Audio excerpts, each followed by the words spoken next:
وسلام علیک یا رسول اللہ صلی اللہ تعالی علیہ وسلم۔ ایک مرتبہ اور نبی اور آل نبی پر بآواز بلند درود پاک پڑھیں۔ صلی اللہ علیہ وسلم۔ صلاۃ و سلام علیک یا رسول اللہ صلی اللہ تعالی علیہ وسلم۔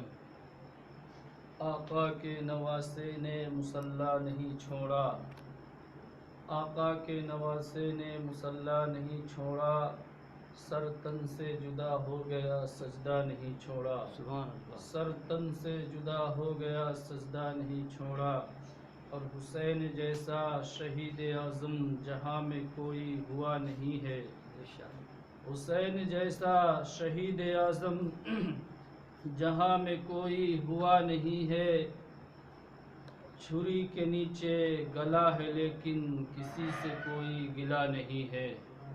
حضرات محترم، یہ محرم الحرام کا عظمت والا برکت والا مہینہ چل رہا ہے، اور آج محرم الحرام کی 6ویں تاریخ ہے۔ آج میدان کرب و بلا میں امام حسین آج کی رات پہنچ چکے ہیں، اور ان قریب کل کیا ہونے والا ہے، کیا ہوگا، وہ انشاءاللہ پھر بیان کیا جائے گا۔ محرم الحرام چونکہ یہ ایسا مہینہ ہے کہ جب بھی یہ ماہ آتا ہے تو تمام عاشقان امام حسین کے دلوں میں شہادت کا ایسا جذبہ بیدار ہوتا ہے۔ کوئی امام حسین کے عشق میں شبیل لگا رہا ہے، تو کوئی امام حسین کے عشق میں کچڑا بانٹ رہا ہے، تو کوئی امام حسین کے نام پر قرآن خوانیاں کرا رہا ہے۔ الغرض جہاں بھی دیکھو وہاں امام حسین کی محفلیں منعقدیں ہوتی چلی جا رہی ہیں۔ پتہ یہ چلا کہ یزیدیوں کی 1000 مخالفت کے باوجود آج بھی امام حسین کا نام زندہ ہے اور صبح قیامت تک زندہ رہے گا۔ آج کچھ بدعقیدے لوگ یزید کو حق پر کہتے ہیں مگر اپنے بیٹوں کا نام یزید نہیں رکھتے ہیں۔ ہم نے پوچھا کہ جب تم یزید کو حق کہتے ہو تو اپنے بچوں کا نام یزید کیوں نہیں رکھتے ہو؟ لیکن جب ہم نے امام حسین کی بارگاہ میں دیکھا اور کہا امام اپنی عظمت بتاؤ، میں نے پوچھا آپ کا کیا نام ہے؟ کہا محمد حسین۔ میں نے کہا آپ کا کیا نام ہے؟ کہا غلام حسین۔ ہم نے کہا تمہارا کیا نام ہے؟ کہا محمد حسین۔ پتہ یہ چلا کہ امام حسین زمانہ بڑھتے گیا، امام حسین کے نام لیوا والے بھی بڑھتے چلے گئے۔ ثابت یہ ہوا کہ یزیدیوں نے 1000 کوشش اپنی قوتوں کا بازوؤں کی طاقت و قوت لگا دی، مگر نام حسین کو کبھی نہ مٹ سکا ہے اور نہ قیامت تک مٹے گا۔ اعلیٰ حضرت عظیم البرکت اسی منظر کی طرف اشارہ فرماتے ہیں کہ تو زندہ ہے واللہ، تو زندہ ہے واللہ، میری چشم عالم سے چھپ جانے والے۔ حضرات محترم، تاریخ گواہ ہے کہ وقتی طور پر یزید کو فتح حاصل ہو گئی، مگر میدان کرب و بلا کا ذرہ ذرہ یہ اعلان کر رہا ہے، اور آج بھی دنیا یہ اعلان کر رہی ہے اور صبح قیامت تک یہ اعلان کرتی رہے گی کہ قتل حسین اصل میں مرگ یزید ہے، قتل حسین اصل میں مرگ یزید ہے۔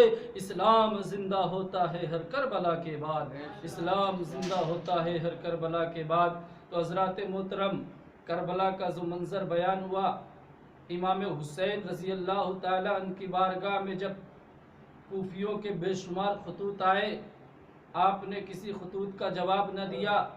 المختصر جب آپ پر لوگوں نے زیادہ پریشر ڈالا، زیادہ دباؤ ڈالا، خطوط پہ خطوط آنا شروع ہو گئے، تو آپ نے ایک خطوط لکھا کہ میں وقتی طور پر اپنے بھائی مسلم بن عقیل کو تمہارے پاس بھیج رہا ہوں اپنا نائب بنا کر کے، اور میں انشاءاللہ بہت قریب تمہارے پاس آ جاؤں گا۔ امام مسلم رضی اللہ تعالیٰ جو آپ کے چچا زاد بھائی تھے، حضرت مولا علی مشکل کشا رضی اللہ تعالیٰ کے بھائی کا نام حضرت عقیل تھا، جن کے بیٹے حضرت امام مسلم تھے۔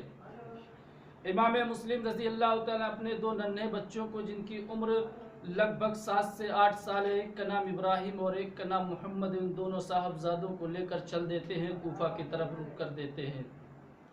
المختصر جب کوفہ کی سرزمین پر امام حسین کے قاصد حضرت امام مسلم پہنچتے ہیں تو تمام کوفہ والے آپ کی آمد میں اپنی آنکھوں کو بچھا دیتے ہیں، بے شمار اپنے آپ کی خیر و برکت کا نزول ہوتا ہے اور آپ پر جو ہے اپنی جانوں کا نذرانہ پیش کرتے ہیں۔ آپ کے نام پر تمام لوگ بیعت قبول کر لیتے ہیں۔ جس وقت میں امام مسلم کوفہ میں پہنچے تھے، تمام کوفیوں نے تقریباً 15,000 سے زائد لوگوں نے آپ کی بیعت کو قبول کر لیا تھا۔ لیکن معاملہ الٹا یوں ہوا کہ جب امام مسلم کی بیعت تمام لوگوں نے قبول کر لی، اس وقت وہاں کے جو گورنر تھے نعمان بن بشیر تھے، وہ گورنر عاشق رسول تھے، لیکن انہوں نے جب امام مسلم کی بیعت کو دیکھا تو لوگوں میں چونچرا ہونے لگا۔ کسی نے کہا کہ اگر یہ یزید کو سننے میں آ گیا تو یزید تم پر ظلم کرے گا۔ چنانچہ ایک بدبخت جو ہے یزید کے نام خط لکھتا ہے کہ امام مسلم یہاں تشریف لے آئے ہیں، اگر تجھے اپنی حکومت پیاری ہے تو یہاں پہ کسی ایسے کو یہاں پر خلیفہ بنا کر منتخب کر جو قہر و غضب میں ان لوگوں کو ہٹا دے۔ اور نعمان بن بشیر جو ہے بوڑھی اور ضعیفی کی وجہ سے وہ آپ خلافت میں زیادہ دھیان نہیں دے رہے ہیں۔ حضرات،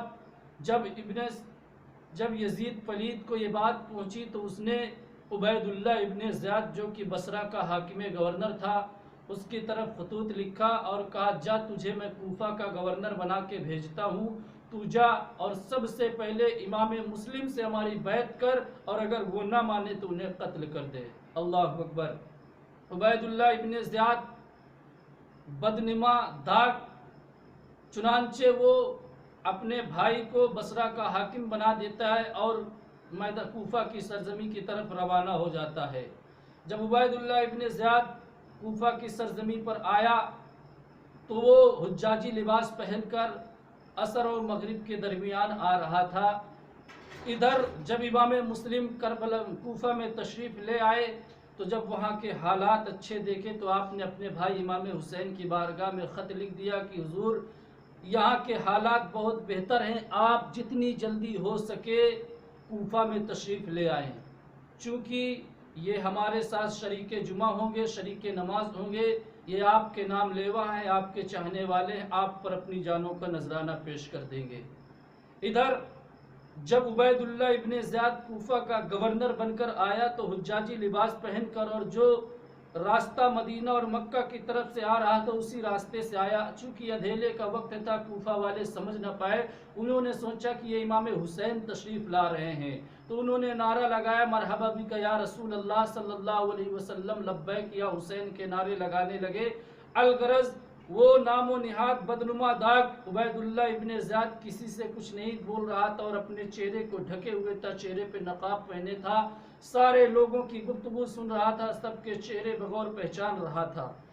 جب وہ گورنر ہاؤس کے اوپر پہنچا تو وہاں سے اپنے نقاب کو ہٹایا اور لوگوں سے کہا اے لوگو، میں حسین ابن علی نہیں ہوں بلکہ عبید اللہ ابن زیاد ہوں، یہ دیکھو میرے پاس یزید کا خط ہے، یزید کی تحریر ہے، میں یہاں کا گورنر بن کر آیا ہوں اور حضرت نعمان بن بشیر کو معزول کرنے کا بھی یہ میرے پاس دیکھو سرٹیفکیٹ موجود ہے۔ اللہ اکبر کبیرہ۔ جب تمام لوگوں نے دیکھا کہ یہ ہمارے ساتھ چال ہوئی، دھوکہ ہوا، تمام لوگ خاموش ہو گئے اور اپنے اپنے گھر جانے لگے۔ عبید اللہ ابن زیاد نے اعلان کیا اے لوگو، جن نے حضرت امام مسلم کی بیعت کی ہے ان فوراً امام مسلم کی بیعت توڑ دے، ورنہ یاد رکھنا میں سب کو قتل